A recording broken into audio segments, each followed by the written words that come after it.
Pode começar. Bom, então, boa noite a todos, em primeiro lugar, né? Gostaria de agradecer aí a oportunidade pela apresentação, aos professores, aos colegas do projeto, né? E vamos dar sequência aí no evento, fazendo um pouco aqui com vocês uma prática que é bastante interessante, que é a discussão de casos clínicos.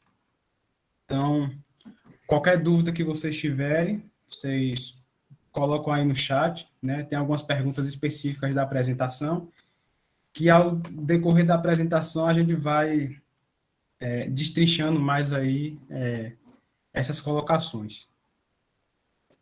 Então, vamos dar início aqui com a explanação do roteiro.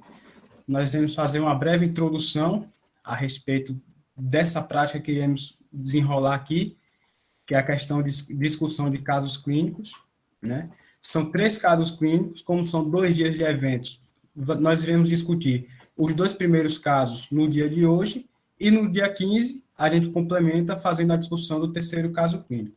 Teremos também algumas perguntas específicas acerca de cada caso, juntamente também depois com a questão das referências que foram utilizadas para a elaboração do trabalho, que é de autoria de todo o corpo discente do projeto Carroceiro.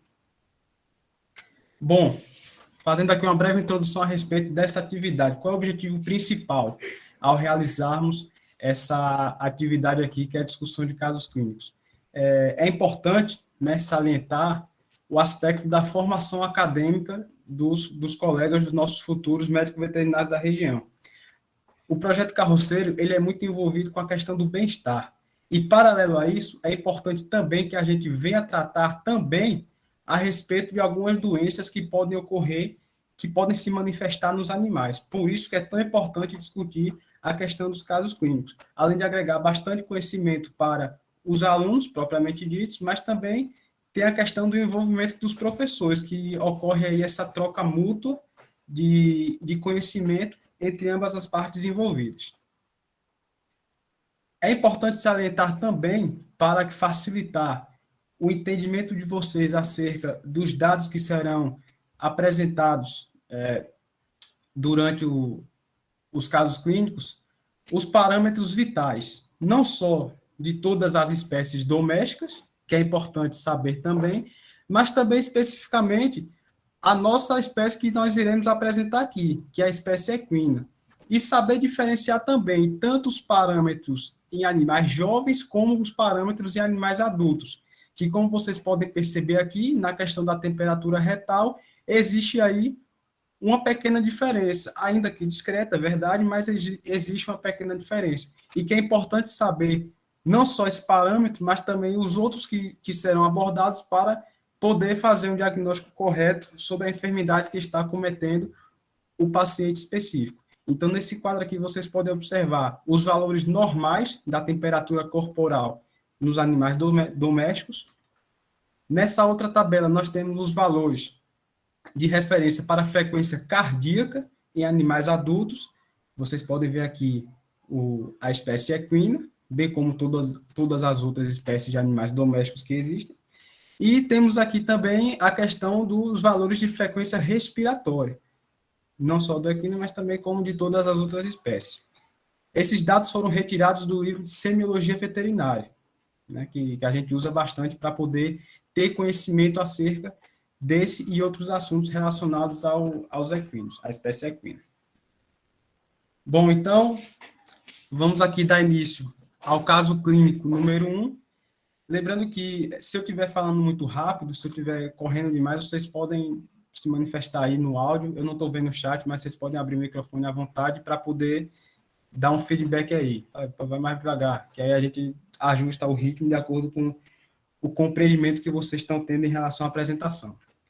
Então, vamos lá.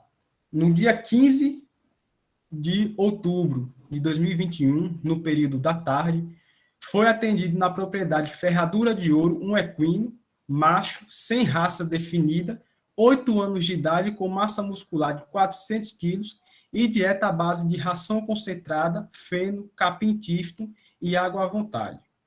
Então, nessa primeira etapa, o que é importante a gente salientar? A espécie que nós estamos trabalhando, que é a questão de ser um equino, perdão, que também é importante porque existem algumas patologias que estão ligadas ao sexo, e isso interfere diretamente no diagnóstico, a idade do animal, porque nós sabemos que a idade consiste em um fator etiológico importante para o manifestamento ou não de algumas doenças, e também a dieta desse animal, que nesse caso específico é feita à base de ração concentrada, feno, capim tifton e também o regime hídrico dele, que dispõe de água à vontade. Então, esse animal foi levado ao atendimento com um profissional especializado. Ao ser feita a anamnese, foi relatado pelo proprietário que o animal apresentou um ferimento na região cervical, próximo à região cervical. Entretanto, ele não soube especificar a origem do ferimento, ou seja, vocês podem observar aqui na imagem que é um ferimento que está localizado no membro torácico direito desse animal, e, ou seja, é um ferimento ali próximo à região cervical, né? Vocês podem observar na imagem.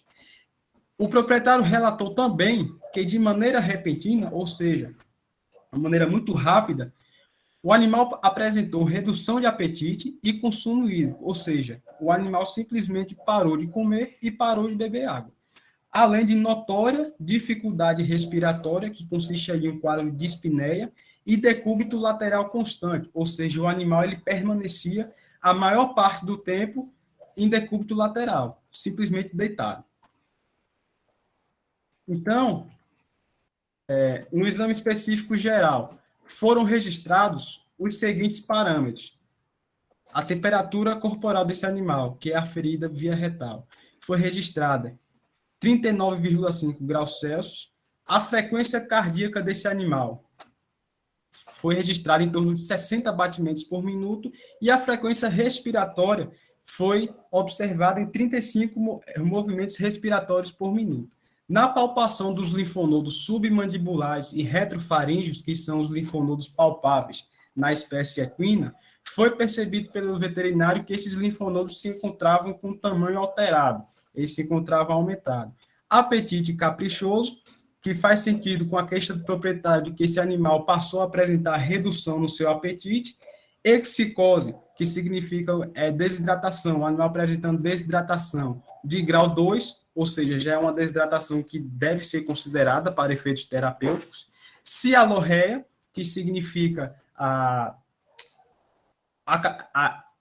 excessividade de salivação desse animal, esse animal salivando de uma maneira exacerbada, bem como a dificuldade de deglutição, o que pode justificar também esse quadro de cialorreia aqui. Já no que se diz respeito à postura do animal, a atitude, entre outros parâmetros, esse animal encontrava-se em estação. E embora ele estivesse reagindo aos estímulos externos, ou seja, observava-se que o animal ele respondia aos estímulos, viu-se também que ele estava bem agressivo no momento da avaliação clínica, ou seja, apesar de ter sido um animal que foi atendido em estação, conseguiu ali ser contido de maneira correta e reagir aos estímulos, observou-se que ele estava bastante agressivo no momento da avaliação. Para tanto, foi realizado fluidoterapia com ringelactato via intravenosa e diazepam, para que o animal ficasse mais calmo durante o atendimento. Lembrando que esse diazepam ele atua como um tranquilizante, por isso que foi ministrado no animal, e a questão do ringelactato foi para corrigir essa excicose de grau 2 que ele havia apresentado. Além disso, orientou-se que o animal procedesse para o HVU de grandes animais da Univasf, ou seja, esse atendimento, conforme foi dito anteriormente, foi feito na propriedade, a fim de ter um acompanhamento mais intensivo, o que combinou-se a ser feito no dia seguinte. Entretanto, houve uma reviravolta nesse caso. O atendimento foi feito no período da tarde, mas já na noite do mesmo dia que o animal foi atendido, notou-se que o mesmo apresentou um agravamento expressivo em seu quadro clínico, principalmente com intensificação da agressividade e dos movimentos de pedalada intercalados com decúbito lateral persistentes. Com isso, dada a gravidade da situação, optou-se por conduzir esse paciente para o HVU de grandes animais da Univasf, porém, como o prognóstico dele era bastante ruim, muito em conta por conta da evolução extremamente aguda dos casos clínicos e ao tratamento anterior que foi oferecido a esse animal com a administração da fluidoterapia por meio do ringer lactato e também a questão do diazepam, e mesmo assim esse animal não apresentou nenhum tipo de melhora, esse paciente foi submetido, à eutanásia. E foi feito posteriormente à eutanásia um exame de necrópsia para que fosse averiguado com mais detalhes o que causou a morte desse animal. Então, com base no que a gente viu aqui a respeito desse caso, nós temos aqui uma série de perguntas que aí eu vou precisar e muito da participação de vocês, para que a gente possa discutir bem esse caso clínico e possa chegar numa resposta que possa satisfazer o questionamento que foi abordado aqui. Então, levando em consideração, lembrando que, se vocês quiserem, eu posso voltar aos slides sem problema, para que vocês possam consultar algum dado, alguma informação que possa vir ajudar a elucidar o caso. Fique à vontade. Então, antes de mais nada, para a gente poder tratar um animal, é necessário que a gente possa ter conhecimento da suspeita ou das principais suspeitas que estão acometendo esse animal. Então, observando que esse animal, no ato do exame físico, foi observado que o mesmo apresentava taquicardia e taquipneia, que são aí, respectivamente, alterações na frequência cardíaca e na frequência respiratória, são valores acima do elevado, bem como a manifestação da febre, além também da questão dos movimentos intensos de pedalada que esse animal apresentava, e também a questão que foi elucidada pelo tutor. Sobre essa informação aqui, que é o aspecto da região, um ferimento próximo da região cervical do animal, mas o tutor não soube especificar qual foi a natureza desse ferimento, e levando em consideração também a evolução muito rápida dos sinais clínicos, na opinião de vocês, observando esse caso aqui, qual é ou quais são as principais suspeitas clínicas que nós podemos atribuir para esse caso? Lembrando que vocês podem abrir o microfone, podem falar o momento que quiserem. Eu não estou vendo. Lucas, pode falar. O Lucas Santos levantou a mão, Alan. Ele vai falar. Falou o quê? Bom, primeiro, boa noite, Alan. Alan, a minha Boa suspeita diante desse caso, eu acredito que seja a raiva. Seria o meu seria o meu principal a suspeita clínica e diagnóstica, tendo em vista, por exemplo, aquela própria o ferimento no animal, e aí com sequência, cialorreia, dificuldade de deglutição, a própria, como eu mencionei, no caso seria aquele ferimento, no caso seria a esfoliação, né? E aí, em sequência, todos os demais sinais clínicos, eu acredito que tudo leva a crer que se trataria de um quadro de raiva em equídeos. Mas é só uma suposição. Certo. Você tem mais alguma suspeita ou, por enquanto, só essa mesmo? Somente essa. Pronto, perfeito. Alguém mais quer complementar com a colocação do colega? Concorda? Tem alguma outra suspeita a mais? Podem ficar à vontade. Alan, até agora só estão suspeitando de raiva. Gente, vocês não têm mais nenhuma suspeita de outra doença que possa vir a apresentar esses mesmos sinais clínicos? Temperatura alta, né? A gente vê ali que é quase 40 graus. Movimento de pedalagem só acontece no animal que tem raiva? Cialorreia também? Nenhuma outra doença? Gente, vamos pensar mais. Pronto, então, já que Ellen disse que todos, né, responderam que a suspeita clínica desse caso específico é raiva, parabéns, vocês acertaram. Se trata de um caso de raiva. E o principal ponto que leva a isso é justamente a ferida que foi observada no animal, bem como o restante dos sinais clínicos, e o principal, a evolução muito rápida desses sinais. O motivo a gente vai falar já o porquê que evolui tão rápido assim, principalmente nesse caso aqui. Então, qual a causa mais provável para a suspeita desse caso? Ou seja, quando se fala de causa, o que é que aconteceu com esse animal que acabou levando esse animal a desenvolver a sintomatologia clínica da raiva. Lembrando sempre do histórico. O que é que vocês têm aí a incrementar na nossa apresentação a respeito disso? Lucas falou sobre os morcegos, né? Devido ao ferimento que estava lá. Mais alguém falou alguma coisa? Só ele mesmo, ele? Mordida de seres já contaminados pela raiva, né? Também. Pronto. Então, nesse caso específico aqui, a causa mais provável foi justamente a que o nosso querido Lucas aí falou, que foi a questão da mordida, né? Um morcego acabou atacando esse animal, né?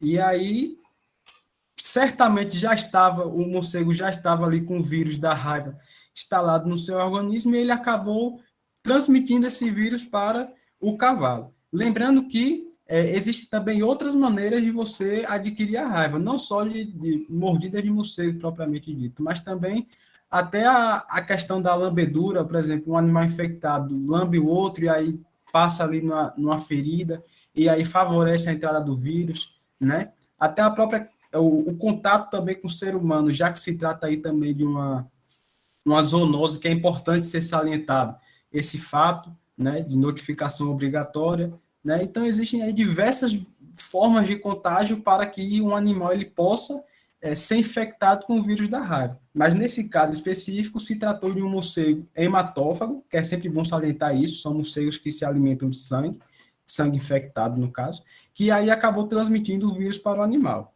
Parabéns, Lucas, pelos acertos aí no caso clínico. Então, vamos dar seguimento aqui. A partir das informações levantadas, seria possível chegar ao diagnóstico definitivo? Que informações são essas? São a sintomatologia clínica do animal, a evolução do quadro clínico do animal, é também o histórico do animal, a idade do animal, ou seja, a partir dessas informações, e considerando também a característica da doença em si, da doença propriamente dita, no caso da raiva. Nós podemos, só com o que foi retratado aqui nesse caso clínico, nós podemos chegar ao diagnóstico definitivo? Sim ou não, e justifique a sua resposta. O Lucas levantou a mão, Alan. Pode falar, Lucas. Vai falar, Lucas, fica à vontade.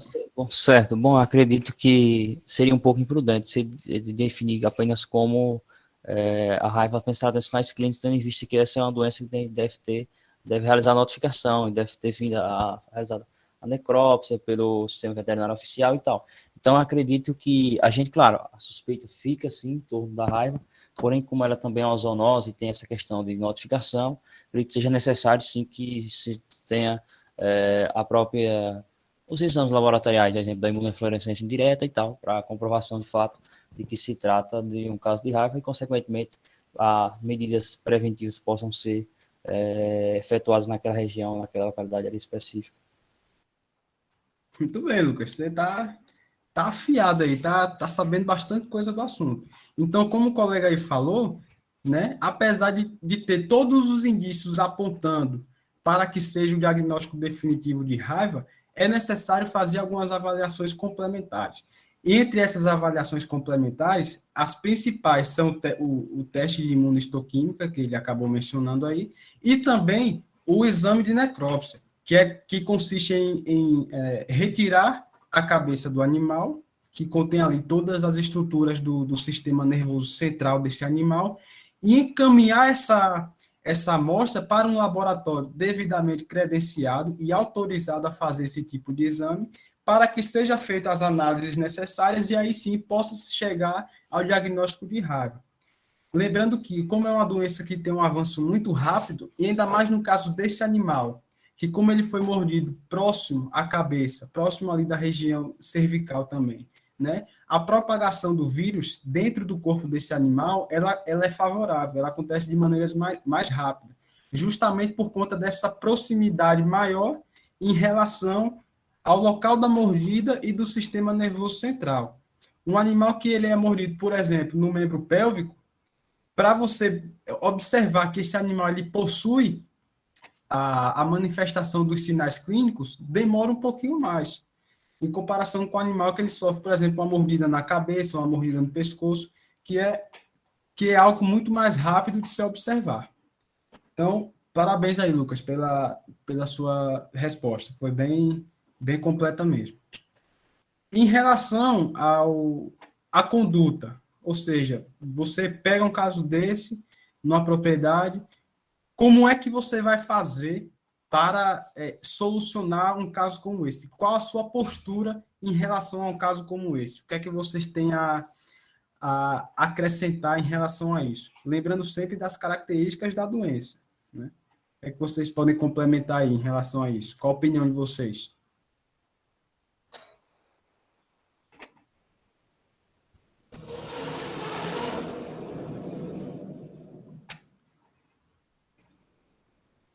Alguém? Pode falar, Lucas.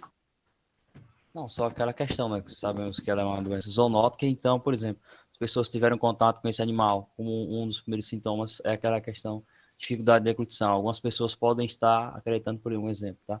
Que o animal está engasgado e tal, e tenta às vezes aí auxiliar, e aí acaba tendo contato com a saliva desse animal. E a gente sabe que se tratando de raiva, a saliva é uma fonte muito importante da disseminação. E aí, até também com outros animais, que às vezes o cidadão lá, o proprietário, ele deixa junto com aquele animal, por exemplo, esse animal baba alguma coisa próximo ao outro e vai estar contaminando. Então, levantar mesmo aquela questão do histórico, quais animais estiveram com ele, quais as pessoas tiveram contato, se essas pessoas tinham ou não uma vacinação antirrábica, a titulação de anticorpos e tal. Então, acredito que seria basicamente essas questões que devem ser levantadas para evitar com que essa doença ela possa atingir não somente outros animais, mas também a população humana ali, as pessoas que lidam com esses animais. Perfeito, perfeito. Como se trata de uma doença que possui notificação de caráter obrigatório, é extremamente importante que o profissional, assim que seja confirmado o caso, ele possa notificar as autoridades sanitárias competentes, né? Justamente para poder fazer aí esse levantamento epidemiológico na região e também dentro do plantel como um todo, para averiguar se existem ou não casos mais suspeitos como esse. Já em relação aos exames que são feitos, né, principalmente a questão do exame de necrópsia, é importante também que se preze pelo uso dos EPIs, né, que são os equipamentos de segurança ali que o profissional utiliza para fazer o exame da melhor forma possível e evitar também que durante o procedimento ele acidentalmente acabe se contaminando, já que se trata de uma zoonose, né, uma zoonose em potencial, e que é muito importante que a gente tenha esse debate, essa discussão, justamente para poder deixar isso bem explicado, né, bem salientado.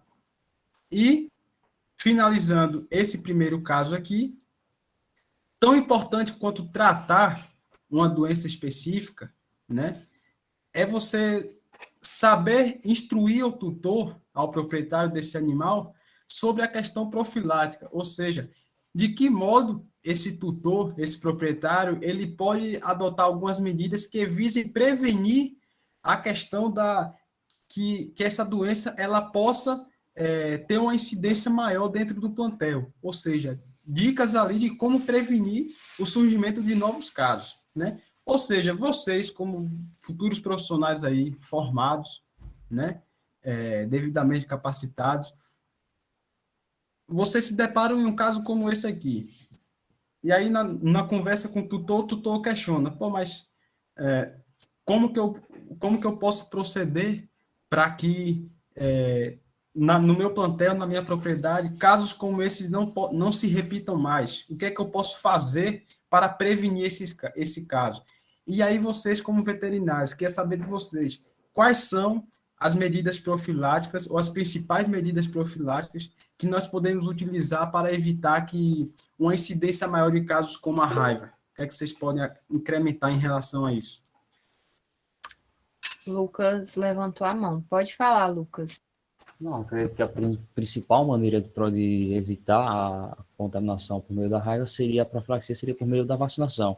E aí, além da vacinação, também o controle, no caso dos morcegos, né, que podem estar disseminando, e aí, consequentemente, também o possível uso daquela, se não me engano, seria pomada gel, aquela base de varfarina, que o produtor pode estar passando ali, porque normalmente, tipo, o morcego ele vem uma noite, ele se alimenta do sangue daquele animal, o morcego hematófago, e aí normalmente ele vem uma noite, vem outra e tal, e aí se ele passa naquela pastazinha ali, naquela região onde houve aquela lesão, e aí esse morcego vai estar se alimentando, e dessa forma ele vai, dentro de 4, se não me engano, 4 a 8 dias, ele vai morrer por meio de, não sei agora aquela coisa que quando, enfim, eu sei que ele vai ter uma morte, e aí ele também pode estar prendendo, capturando esse morcego, passando essa mesma pasta também, e aí, como o morcego tem aquele hábito de estar realizando as lembraduras entre a população, aí vai disseminando essa pasta e, consequentemente, vai provocar a hemorragia de muitos e que levará à morte. No caso, essa pasta é uma pasta que tem a questão de provocar a hemorragia e levar à morte dos morcegos. Dessa forma, você vai estar controlando a população dos morcegos hematófagos. Perfeito, perfeito. É importante. Alan, Oi. a Roberta Costa, ela também falou da vacinação e o bloqueio da área. Pronto, eu ia falar justamente isso aí, né? Que é importante você fazer, né, um manejo sanitário de qualidade, né? Não só nos animais, vacinar os animais, mas também vacinar as pessoas que entram ali em contato direto com esses animais, justamente porque se trata de uma zoonose e pode ser transmitida do animal para o ser humano e vice-versa. A questão também do controle de população de vetores, principalmente de morcegos, também é importante, porque, como o colega falou aí, né, são morcegos que se alimentam de sangue, são morcegos hematófagos e que representam, assim, um vetor importante para que essa cadeia epidemiológica, esse ciclo epidemiológico da raiva, ele continue sendo mantido. Então, a partir do momento que você quebra uma cadeia em determinado ponto, você automaticamente interrompe todo o restante do ciclo. Então, isso favorece para que o proprietário ele tenha um controle a mais em relação ao seu plantel. Outro fator importante também, que é sempre bom lembrar, principalmente se tratando de equídeos em geral, é a questão da compra de animais. Né? É importante que no ato da compra, em que o futuro proprietário ele vá fazer a aquisição de um animal, é imprescindível que ele exija, por parte do vendedor, um comprovante que ateste que esse animal ele encontra-se devidamente vacinado. E, além disso, é importante também, a partir do momento que o animal ele ingressa em uma propriedade nova, você compra um animal, você leva o animal para a sua propriedade, é importante que você mantenha esse animal em quarentena, ou seja, mantenha esse animal em separado dos outros durante um período específico de dias e você observe se esse animal ele não irá apresentar nenhum quadro ali sugestivo de que apresente alguma doença. Não só a raiva, porque a gente está falando de raiva e foca a raiva, mas não só da raiva, mas também como outras doenças, né? Doenças essas que foram aí anteriormente apresentadas tão bem pelos colegas de projeto. Então, pessoal, vocês têm alguma dúvida em relação a esse caso? Não entenderam alguma coisa, alguma informação? Alan, Oi. a Roberta, ela falou que uma coisa que também é muito negligenciada é a questão dos pets da propriedade. Sim, perfeito, perfeito. É porque é muito comum nessas propriedades que têm animais de grande porte serem criados também, serem mantidos animais menores, animais de pequeno porte, principalmente cachorros, né? E aí, às vezes um animal desse, um cachorro, ele corre atrás de um cavalo, vê um cavalo solto ali, corre atrás, acaba atacando esse animal, né? Esse cavalo, e aí o proprietário não sabe se o cachorro está doente, não tem esse conhecimento, e aí acaba transmitindo o vírus da raiva para o cavalo. E aí pode ser uma propriedade que não tem ali presença de morcegos hematófagos, ou a questão dos animais, eles são mantidos em quarentena, tudo certinho, mas mesmo assim é um fator importante e que deve ser salientado.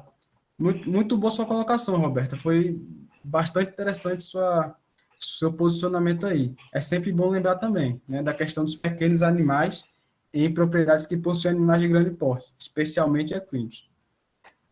O Lucas falou também das raposas, né? Dos animais silvestres que também estão envolvidos. Sim, sim. Tem também a questão do ciclo silvestre, né? Da raiva. que essas raposas elas funcionam como um reservatório do vírus, né? E aí tem ali o instinto do animal, animal selvagem, vê um cavalo ou até um potro em uma situação mais vulnerável, e aí tende a tentar predar esse animal. Então, consequentemente, isso se torna também uma via de transmissão que deve ser considerada. Não só a presença de pequenos animais na propriedade, animais domésticos, como também a presença de animais silvestres. A gente falou dos morcegos, por causa do caso clínico, que era mais específico, mas a questão das raposas também, cachorros do mato, enfim, também é importante salientar. Aí é importante também ter esse controle maior em relação à predação, né? É importante você deixar os animais bem protegidos para que não ocorram ataques de animais silvestres, né? Em direção ao plantel do proprietário. Algo mais a acrescentar?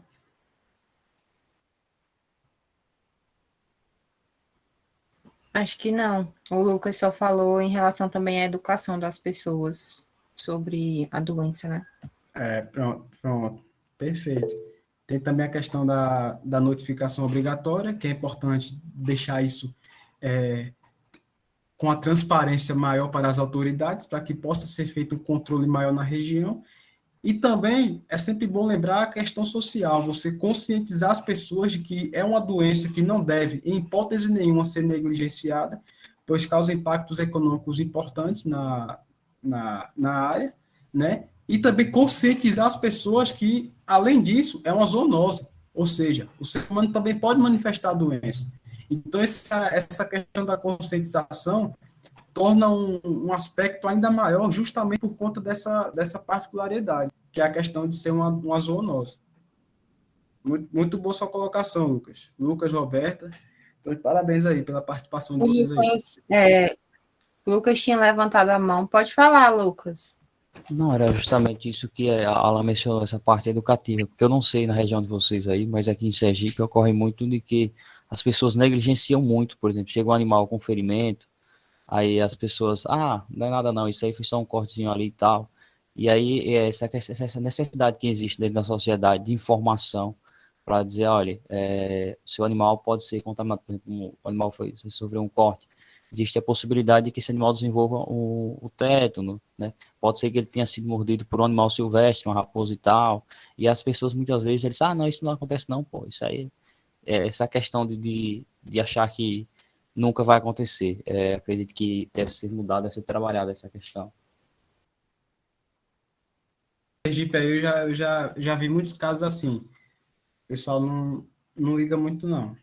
É igual você falou, não é nada não sei o quê, e aí acaba negligenciando, né? Deixando passar, e aí ocorre uma subnotificação da doença, né? Não é notificado, e atrapalha até na questão do controle, fazer um controle em relação a isso. Alguma pergunta mais que vocês querem fazer? Ou podemos passar para o próximo caso?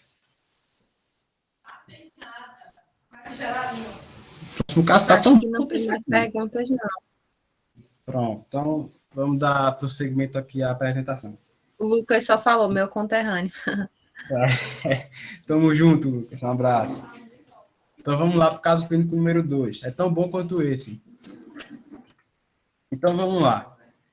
Foi atendido no HVU de grandes animais da Univasf uma égua que possuía 4 anos de idade, da raça quarto de milha, de aproximadamente 400 quilos, vacinada e vermifugada, com histórico de redução de apetite e subsequente perca de peso e redução no consumo hídrico. Ou seja, é igual eu falei no caso anterior, logo quando a gente pega um caso clínico para analisar, para discutir, enfim, para fazer qualquer coisa, é importante que a gente se atenha ao perfil do paciente, ou seja, quais são as informações que esse paciente, logo de cara, antes que seja feita aí qualquer espécie de inspeção, de palpação, enfim, quais são as informações que esse paciente pode nos fornecer logo no primeiro contato, assim que a gente vê o animal. Então, nesse caso aqui, quais são as informações importantes que podemos mencionar, que são dignas de nota? É um equino, é uma égua, né? 4 anos de idade, é importante saber a idade desse animal, a raça, né? Porque existem algumas doenças que, de acordo com cada raça, existe uma predisposição maior, não necessariamente mais vai desenvolver, mas existe ali uma probabilidade maior, né? Era um animal que estava vacinada e vermifugada, ou seja, o manejo sanitário desse animal estava em dias, né? Com histórico de redução de apetite e subsequente perca de peso. Ou seja, esse animal, além de não comer da maneira adequada, né? Da maneira, do intervalo de tempo adequado, prescrito pelo proprietário, que a literatura indica também, esse animal não comia e apresentava perca de peso. Ou seja, são dois fatores diretamente correlacionados entre si. Pois a tendência de um animal que apresenta redução de apetite é que ele vá, com o passar do tempo, perdendo peso. E outro fator importante também que é mencionado aqui é a questão da redução no consumo hídrico. Ou seja, muito provavelmente esse animal pode se encontrar desidratado. Isso a gente vai descobrir com o andamento do caso. Então, na anamnese. A anamnese é uma etapa do exame clínico, né, que consiste em uma entrevista com o proprietário, ou seja, você vai, junto com o proprietário ali, você vai fazer uma série de perguntas a ele, e de modo que a partir das respostas obtidas durante essas perguntas, nós podemos direcionar algumas suspeitas específicas para cada caso, e a partir daí tomar as medidas necessárias para tal. Então, nesse caso específico, foi informado que em um período de 48 horas, ou seja, 2 dias, né, o que caracteriza aí um intervalo de tempo bem curto, o animal apresentou mudança brusca de comportamento e foi estabulada para evitar conflito com outros animais na propriedade. Ou seja, esse animal foi mantido isolado a partir do momento em que apresentou essa mudança brusca de comportamento. Ou seja, o proprietário, nesse momento, ele já suspeitava ali de uma doença infecciosa. Por isso que ele acabou isolando esse animal. No exame físico geral, no caso, foram observados os seguintes parâmetros. Apatia. O que é apatia? É um animal que ele se encontra quieto, né? Alguma coisa ali está cometendo esse animal que alterou a postura dele. Excicose, que, de novo, é grau de desidratação, né? Como esse animal apresentou redução do consumo hídrico, foi observado no exame físico essa excicose aqui, que nesse caso aqui era um grau 3, ou seja, diferente do caso clínico número 1, que apresentava uma excicose grau 2, essa aqui era um grau 3, ou seja, é um grau mais grave, então merece uma atenção ainda mais redobrada em relação à hidratação desse animal. A temperatura retal foi observada aí 39 graus, né? Temperatura corporal, perdão. 39 graus. A frequência cardíaca, né? 60 batimentos por minuto e frequência respiratória de 24 movimentos por minuto. Ou seja, esse animal apresentava uma série de alterações sistêmicas. E é importante salientar também que tanto a taquicardia, que é uma frequência cardíaca aumentada, como também a taquipneia, que é uma frequência respiratória aumentada, são indicativos bem sugestivos, por sinal, de que o animal ele apresenta ali um processo de dor. Eles possuem um limiar para dor muito baixo, ou seja, são animais extremamente sensíveis em relação à manifestação da dor. Por isso é um sinal importante de ser observado. E o TPC, 4 segundos, ou seja, enquanto que o normal é de 1 a 2 segundos, no máximo, esse animal apresentava um TPC de 4 segundos, ou seja, o tempo de preenchimento capilar desse animal estava aumentado, o que justifica esse achado de excicose grau 3 aqui, que aponta uma desidratação um pouco mais severa, além das mucosas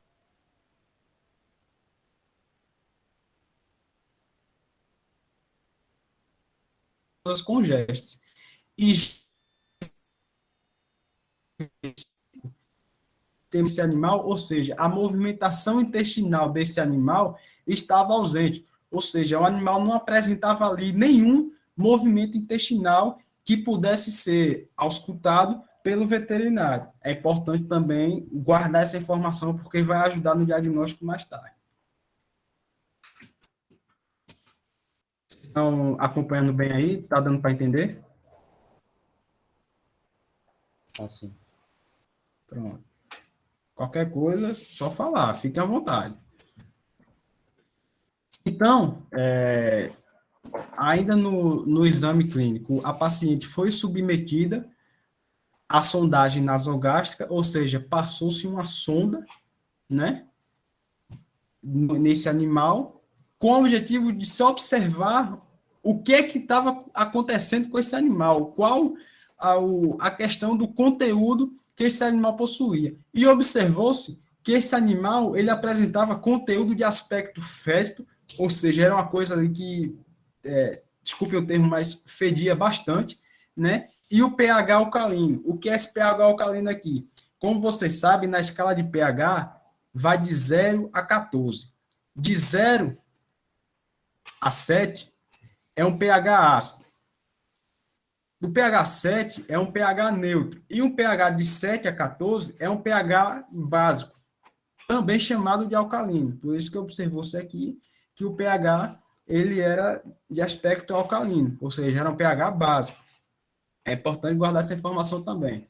Na paracentese, que é um exame complementar, apesar de não haver líquido em abundância, ou seja, não era uma quantidade de líquido ali exacerbada que havia na cavidade desse animal, observou-se odor fétido, ou seja, tanto na questão da sondagem nasogástrica como na questão da paracentese, observou-se um conteúdo de aspecto fétido. Guarde essa informação também que vai ajudar mais para frente. Então, 1 hora depois que esse animal ele deu-se início ao atendimento desse paciente, não foi observada nenhuma melhora por conta do veterinário que estava atendendo. Então, observou-se por realizar uma laparotomia exploratória. O que é que consiste uma laparotomia exploratória? É uma intervenção cirúrgica, um procedimento cirúrgico, que é feito quando não se tem ao certo, quando não se tem uma certeza concreta a respeito da principal causa que está levando esse animal a manifestar toda essa sintomatologia que nós estamos abordando aqui. Ou seja, as informações obtidas não apontavam com tanta clareza o que é que esse animal possuía. Então, foi-se feito aí a cirurgia denominada laparotomia exploratória. Sendo que, durante o procedimento cirúrgico, foram observados que as flexuras external e diafragmática, isso se referindo ao intestino delgado, encontraram-se fora do posicionamento anatômico normal. Ou seja, eram estruturas ali que estavam repletas de conteúdo, repletas de gases, e aí ocorreu um deslocamento dessas estruturas. E aí foi possível, com o auxílio da laparotomia exploratória, observar que ambas estavam fora do posicionamento anatômico normal, que é recomendado pela literatura. E, ao se manusear esse conteúdo para corrigir o posicionamento, como estava bastante pesado, as alças não suportaram o peso e houve o extravasamento para a cavidade abdominal, ou seja, as alças se romperam e o conteúdo que estava dentro das alças intestinais acabaram indo em direção à cavidade abdominal, um conteúdo de aspecto fétido e com pH alcalino. Acabou adentrando na cavidade abdominal desse animal. Com base nisso, devido a essa complicação que foi gerada no procedimento, né, e levando aí a questão do prognóstico estabelecido para o paciente específico, porque houve aí esse contratempo causado pela ruptura das alças intestinais, e aí ocorreu também uma infecção generalizada. O animal, né, ele foi submetido à eutanásia, por conta desse quadro de infecção bacteriana generalizada, que foi causado por uma peritonite induzida por quê? Pelo extravasamento do conteúdo na cavidade abdominal. E no exame de necrópsia, que foi feito logo depois da eutanásia, foram retirados da cavidade intestinal e também do conteúdo que acabou ali adentrando a cavidade abdominal, né? 25 quilos de material orgânico, incluindo areia e grãos de arroz. Guardem essa informação aqui que nós iremos utilizar nas perguntas que vem logo a seguir. Então, agora vem a parte boa da apresentação, que é a gente tentar destrinchar esse caso específico para achar um diagnóstico que melhor se enquadre no que foi observado durante o atendimento desse animal, visando que era um animal que possuía queixa de falta de apetite, de redução de peso, né? Lembrando que também no exame físico desse animal foi observado que o peristaltismo intestinal dele estava ausente, né? Lembrando também dor, que vocês podem observar aqui, né? Tanto na febre, como também na questão da taquicardia e na taquipneia.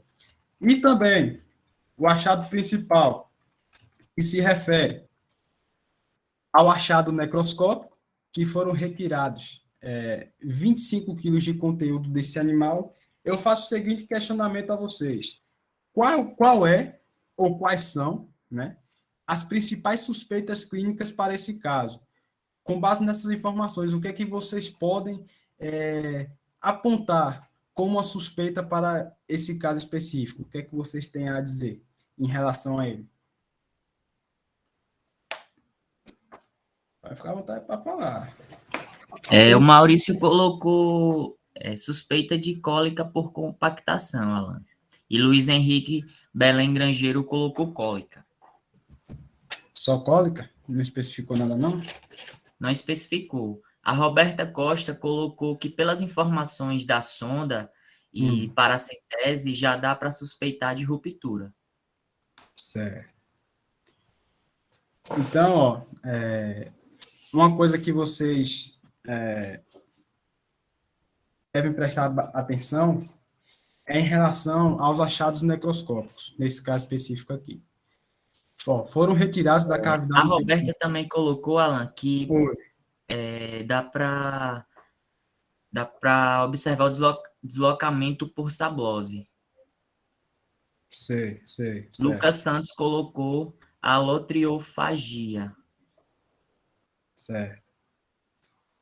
Então, ó, nesse caso específico aqui, esse animal, né, conforme vocês destrincharam aí, esse animal realmente ele passava por uma síndrome cólica, né? Mas síndrome cólica por quê? É importante também, além de apontar a suspeita, indicar qual a causa dessa suspeita, ou seja, por que o animal ele apresentou síndrome cólica?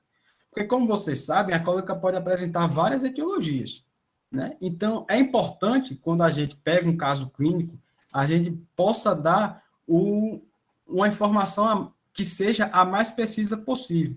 Então, nesse caso específico aqui, como o animal ele apresentou a ingestão de areia, né, e grãos de arroz também, a suspeita desse caso, conforme os colegas aí falaram, complementaram bem, é uma questão de síndrome cólica induzida por sablose. Essa sablose é o consumo de areia, é quando o animal ele consome areia. E esse consumo exacerbado de areia leva a uma compactação, né, que essa compactação vai levar a uma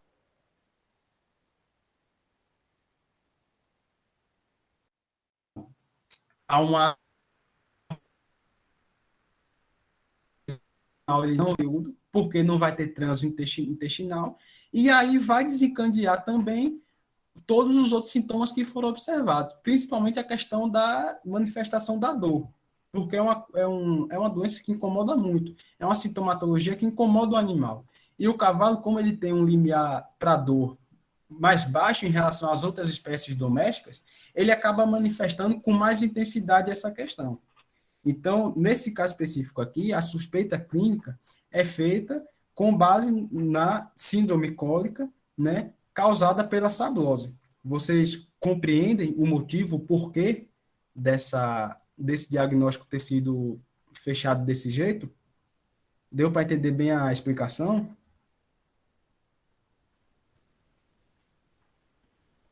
O Lucas colocou que sim. Pronto, perfeito. Importante, não tem problema se errar. Aqui é para aprender, entendeu? Então, juntos, a gente vai aí construindo um processo de aprendizado para que possa esclarecer os pontos e que todo mundo possa sair aprendendo. Não só eu aprendo com vocês, estou apresentando aqui, mas estou aprendendo com vocês, mas também vocês podem aprender também com o colega de vocês aqui, né? Então, todo mundo, é um processo que todo mundo sai ganhando. Então, a suspeita clínica desse caso é síndrome cólica causada por sablose. Sablose, consumo excessivo de areia. Guarda essa informação, não esquece dessa informação. Anota aí no caderninho aí, ó. Então, dando seguimento aqui à apresentação, qual a causa mais provável para a suspeita desse caso? Ou seja, qual foi o fator principal que acabou levando esse animal específico a desenvolver toda a sintomatologia que foi descrita para esse caso? O que foi que ele fez que acabou causando o desenrolar da doença? O que é que vocês podem falar sobre isso?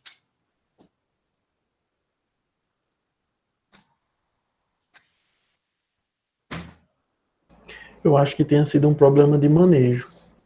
A questão Exato. na hora de alimentar os cavalos, porque não era para ter uma quantidade tão absurda de areia a ponto de causar uma compactação, né?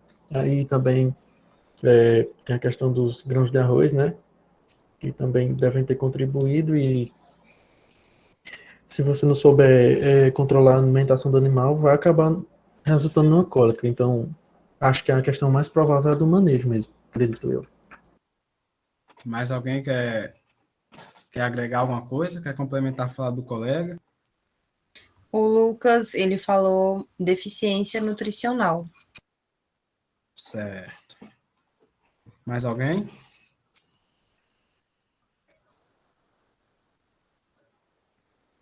Então, as duas respostas, elas se relacionam, né? Houve, nesse caso específico aí, uma falha, como o colega falou, uma falha no manejo, né? Na qual esse animal acabou ingerindo a quantidade de areia muito grande, muito exacerbada, tanto que foram retirados aí 25 quilos de areia, é muita coisa, né?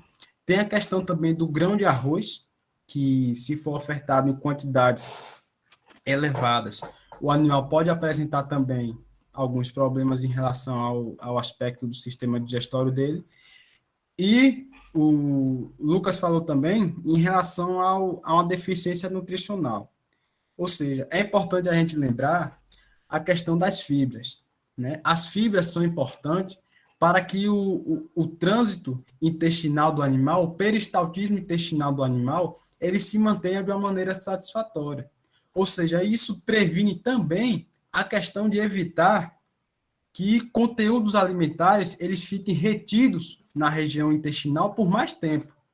E quanto mais tempo o conteúdo fica retido, maior é a chance desse animal desenvolver uma compactação, né? E essa compactação, como vocês viram, podem levar ao animal a desenvolver quadros mais sérios, que pode ser, por exemplo, uma síndrome cólica.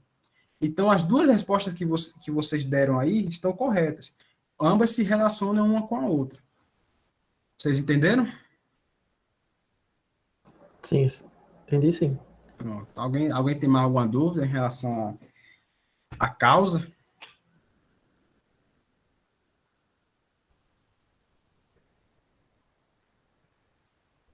Acho que não, Alan. Pronto. Então, vamos passar adiante. Vamos adiante. Então, a partir das informações que foram levantadas, né, tanto na questão da identificação do paciente, né, como também a questão da anamnese desse paciente. Melhor comprar embrião. Oi? Alguém falou alguma coisa? Acho que foi sem querer, Alan. Ah, tá bom, tranquilo. Então, é a partir das informações, né, que são a identificação do paciente, o histórico desse paciente, a anamnese que foi feita, os exames físicos gerais e também específicos, a questão também do exame complementar, né? É viável a gente afirmar, é seguro afirmar que, com base nisso, é possível chegar ao diagnóstico definitivo, lembrando também que teve a questão da laparotomia exploratória, né? E também dos achados de necrópsia. a partir disso aí que foi observado nesse caso específico, é correto a gente afirmar que não, esse aqui de fato é um animal que estava sendo acometido por uma síndrome cólica causada por uma sablose. É correto a gente afirmar isso com base nos dados que foram levantados? A Roberta e a Vitória colocou que não. A Roberta falou que dá para dizer que foi a sablose. O Lucas falou, eu ainda olharia a dieta em que esse animal estava recebendo. Certo. E a Roberta falou que dá para dizer que foi a sablose se caso ela visse na sonda, mas não no caso do deslocamento, porque teria que palpar. Exatamente. Como o veterinário, nesse caso específico, antes da intervenção cirúrgica, ele não sabia ao certo o que é que estava acontecendo com esse animal, foi feita a laparotomia exploratória. Como você sabe, é um procedimento cirúrgico feito quando não se sabe ao certo o que é que está causando a sintomatologia clínica do animal, né? E no achado de necrópsia, né? Por isso que é importante o exame post-mortem para diagnósticos. No achado de necrópsia, foi observado que esse animal ele apresentava o conteúdo intestinal dele repleto de areia, né? Então, com base, né, nessas informações, claro, com a ajuda do achado de necrópsia, podemos afirmar que esse animal ele apresentava uma síndrome cólica pela questão da sablose. Não daria, por exemplo, para afirmar com 100% de certeza que, por exemplo, é uma compactação ou uma síndrome cólica, apenas uma síndrome cólica, perdão, sem especificar qual a etiologia que acabou gerando toda essa sintomatologia.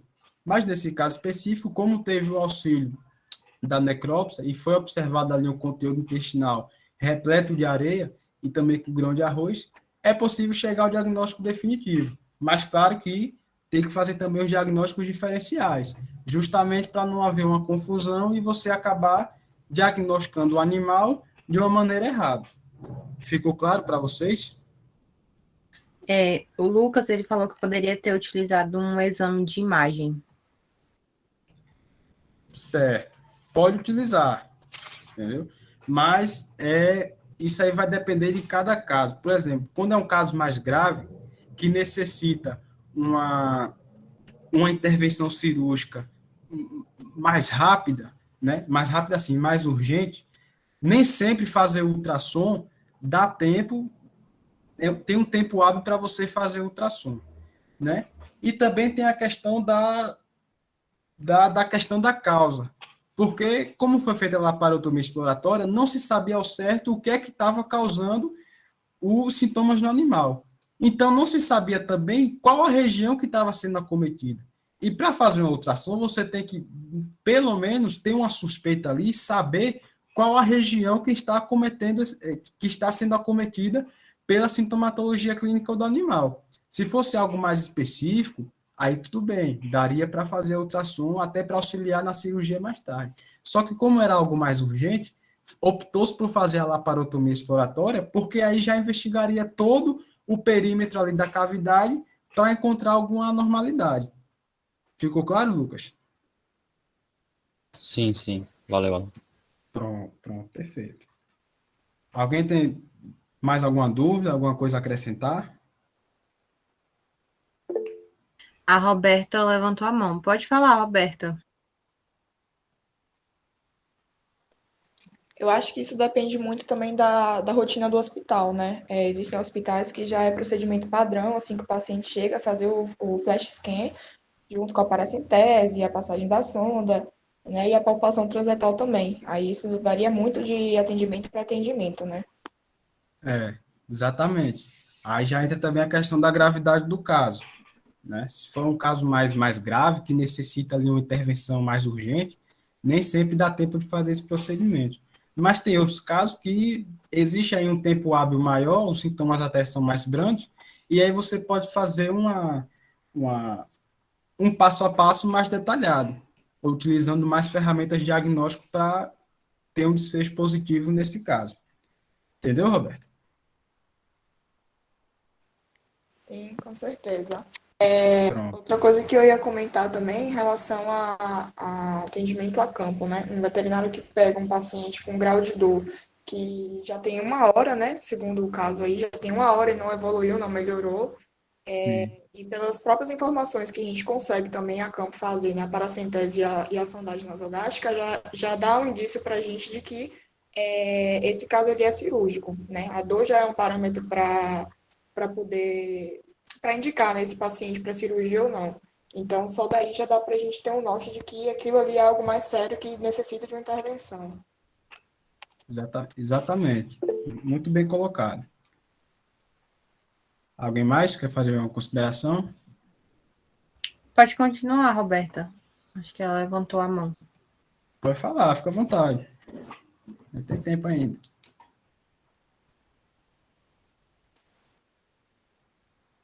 Foi não, né? Pronto, então vamos dar seguimento. Bom, aí você se depara com um caso desse, né? Um caso com a gravidade dessa, né? E aí, queria saber de vocês formados, né? Cirurgiões, clínico médicos, cirurgiões aí competentes, né? Extremamente capacitados. Nesse caso específico, qual seria a conduta mais adequada a ser tomada nessa situação? Ou seja, o que é que vocês fariam com um animal que se enquadre nesse perfil, que apresentasse essa mesma sintomatologia dessa doença específica aqui? O que é que vocês iriam fazer em relação a ele?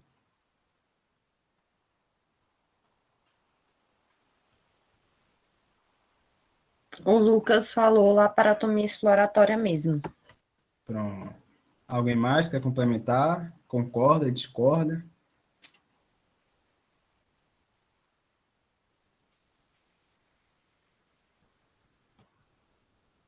Só ele mesmo, né?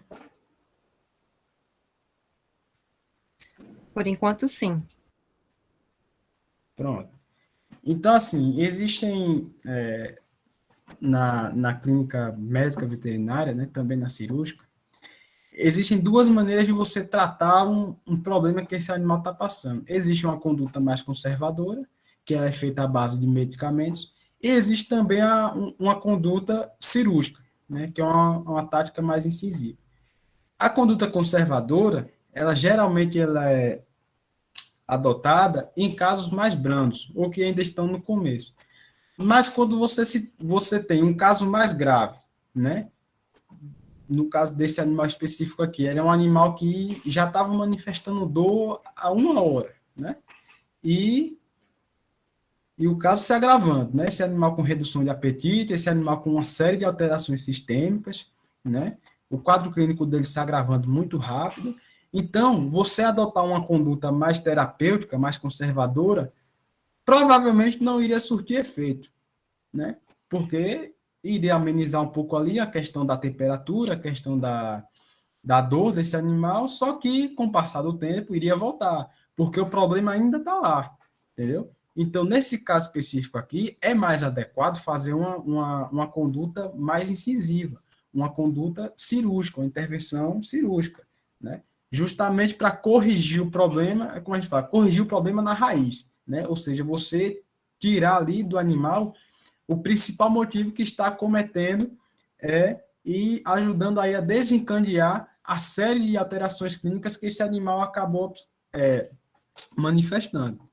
Por isso, nesse caso específico, o mais recomendado, como vocês falaram, é realizar uma cirurgia.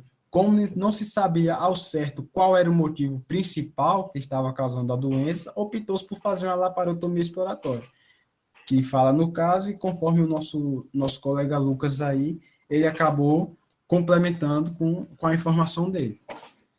E, de novo, tão importante quanto tratar é prevenir, justamente para evitar que ocorram mais casos parecidos ou até diferentes em relação a esse. Então, em relação à profilaxia dessa doença aqui, que é a síndrome cólica induzida por sablose, né? Mas falando da síndrome cólica em geral, né? Causadas por N etiologias diferentes. Quais recomendações você, como médico veterinário, você daria ao proprietário do animal quanto à profilaxia dessa enfermidade. Ou seja, o proprietário chega para você e pergunta: doutor, como que eu posso fazer para que meus animais eles não tenham mais cólica? O que é que eu posso alterar, o que é que eu posso mexer para que não tenha mais estresse, não tenha mais dor de cabeça em relação a isso? E vocês, como veterinários, o que é que vocês responderiam a esse tutor?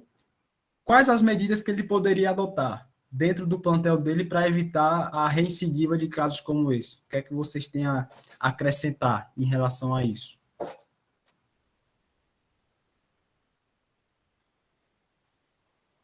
Lucas falou dieta. Dieta, certo. E mais? Eu acho que, primeiramente, tem que ter uma correção, como o Roberto está dizendo aqui, uma correção no manejo nutricional, porque isso não deveria ter acontecido. Essa quantidade de areia é absurda. E avisar ao proprietário quais são os sinais mais claros de cólica. Apesar de que ser exigido do veterinário que ele identifique qual tipo específico de cólica, mas os sintomas gerais da cólica são relativamente fáceis de se identificar. E após se identificar os sintomas, ativar o veterinário e o veterinário iria especificar qual é o tipo de cólica e qual o melhor jeito de se lidar com o tipo de cólica em específico. Acho que o melhor seria ensinar o proprietário a identificar os sintomas, ele ia acionar o veterinário e a partir daí o veterinário ia desenrolar essa situação bem melhor. Seria bem mais efetivo. Certo. Então tem aí a questão do manejo nutricional, que vocês falaram, e também tem a questão da conscientização, né? Em relação ao proprietário. É importante também, vocês não falaram, mas vou complementar, a questão das instalações, né? Alan, Principalmente no que se... a Roberta, Oi. a Roberta, ela Fala. falou em relação às baias, né? Principalmente de animais que ficam em baias de areia e passam muito tempo em jejum. Daí eles vão catando os restos de feno que caem no chão e acabam ingerindo a areia também. E o Lucas falou que é bom ensinar, né, aos proprietários que devem chamar o veterinário no início e não depois de várias horas, para que seja feito o procedimento adequado, né?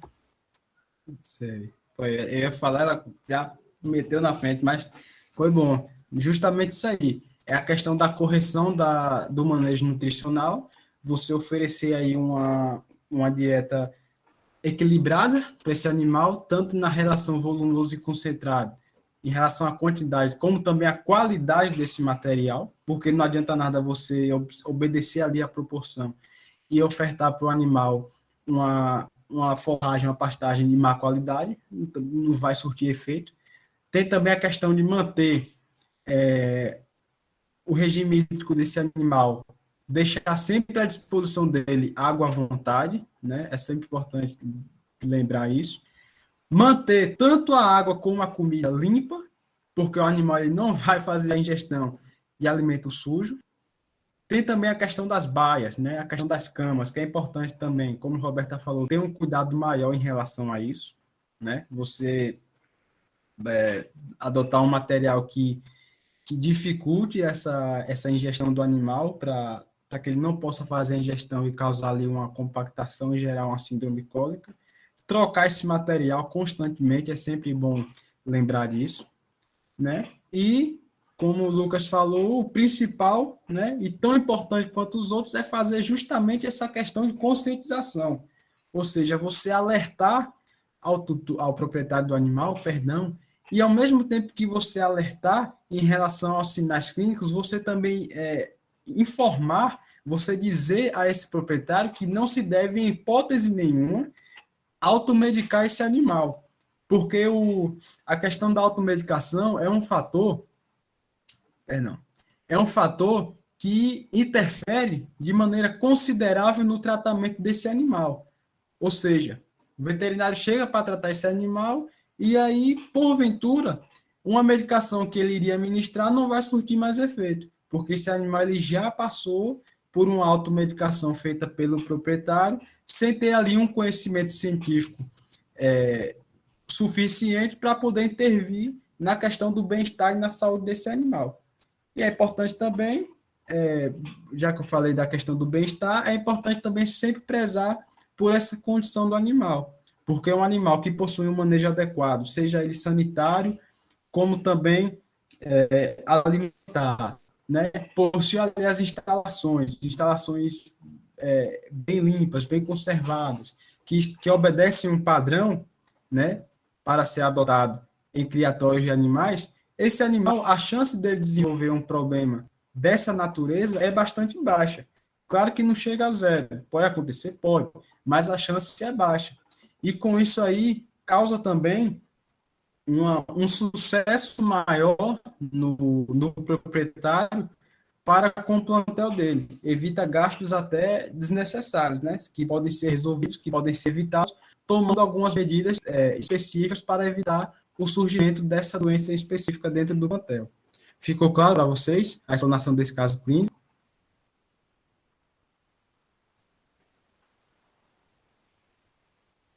Vocês têm Sim, alguma é, dúvida, alguma consideração? a Roberta falou que atrasa demais a nossa vida, é verdade, essa questão de demorar, né? E também a Roberta falou, chega com sinais mascarados, né, em relação ao tratamento. E o Lucas falou, Exato. doido para ir para as práticas, pegar casos assim. Todos nós, Lucas. Então, tá desse jeito, né? Deus quiser, em breve vai voltar aí as práticas aí, a gente vai poder aplicar o que a gente aprende, né? Não só na faculdade, mas também em eventos, nos animais propriamente ditos, né? Para poder melhorar a qualidade da nossa formação acadêmica. E alguém quer acrescentar mais alguma coisa? Alguma dúvida?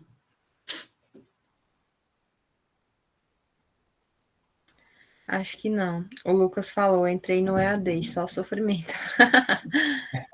Tá fácil para ninguém, pô. Bom, então, aqui estão as referências que foram utilizadas na elaboração dos casos clínicos, né? Nesses 2 casos clínicos, lembrando que quarta-feira tem a finalização com mais um, né? Tá tão caprichado quanto esses 2 aí, né? E aqui são algumas informações para contato, caso vocês tenham ficado com alguma dúvida em algum tópico específico, né?